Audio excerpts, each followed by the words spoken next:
Trwająca od prawie 20 lat reforma oświaty na Litwie budzi wiele kontrowersji i jest krzywdząca dla szkół polskich. Boleśnie może dotknąć również szkołę Władysława Syrokomli w Wilnie. W celu wyjaśnienia, jaka przyszłość czeka tę właśnie szkołę, zorganizowano konferencję z udziałem rodziców, uczniów, nauczycieli, przedstawicieli mniejszości narodowych oraz dyrektora Departamentu Oświaty miasta Wilna. Społeczność szkolna ostro skrytykowała reformę i podkreślała, że polskie szkoły borykają się z większymi problemami niż litewskie placówki. Problem w tym, że sam budynek szkoły jest ogromny i jeżeli tutaj zostanie szkoła podstawowa, to pierwsza rzecz, 9-10 klasy możliwe, że nie będzie i dlatego, że nie mamy gimnazjum na przykład, nie ma tych 12 klas i z czasem możliwe, że po prostu szkoła nie zostanie, po prostu nie da się, będzie mało uczniów, a sam budynek szkoły jest wielki. Jeżeli tu natomiast zostaje gimnazjum, to znów z kolei nie wiadomo, gdzie będzie podstawówka. Rzeczywiście, jeżeli mówiąc o szkołach mniejszości narodowej, to wyróżnia chyba to, że tych szkół jest mniej, a inaczej mówiąc uczniów jest mniej. Więc stworzenie pewnego modulu, który pasuje dla dużej ilości uczniów, możliwie nie pasuje ten moduł dla mniejszej ilości uczniów. Widzimy różnicę, że w litewskich, powiedzmy, gimnazjów będzie więcej, więc odległość do nich będzie mniejsza niż, powiedzmy, dojechać do gimnazjum, na przykład 2, co proponuje się i co jest nieuzasadnienie za mało, niż dojechać do tych gimnazjów, powiedzmy, polskich. Nasz uczeń będzie musiał dojechać 2 razy większą, dłuższą odległość.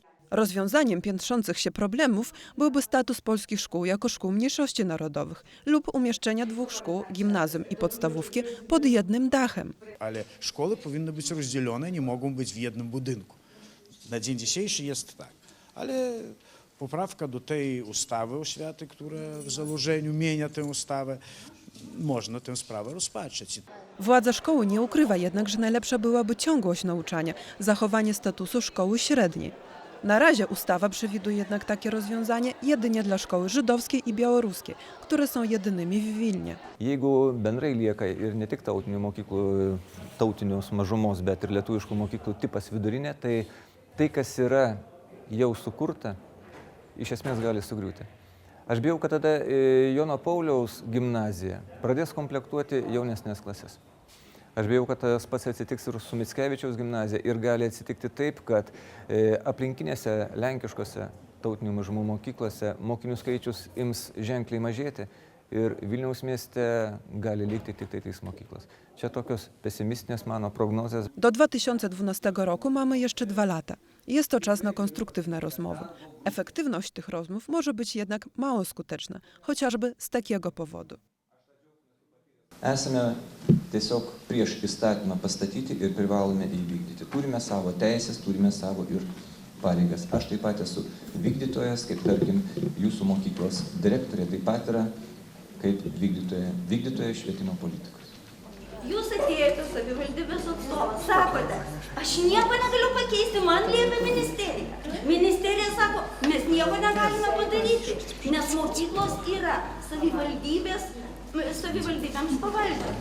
Mes visi čia suaugę žmonės, mes suprantame daugiau negu norime jums pasakyti, o jūs kalbate mažiau negu norėtumėt mums pasakyti. Aż 2 czy tylko 2 lata, by wreszcie rozstrzygnąć przyszłość szkół polskich w ramach reformy trwającej już prawie 20 lat. Czy uda się wywalczyć odrębny status dla szkół mniejszościowych, czy też polskie szkolnictwo w ostatniej chwili będzie musiało się reformować? Jeżeli tak, to czy będzie na to przygotowane? Ale od tego mamy przecież polską macierz szkolną.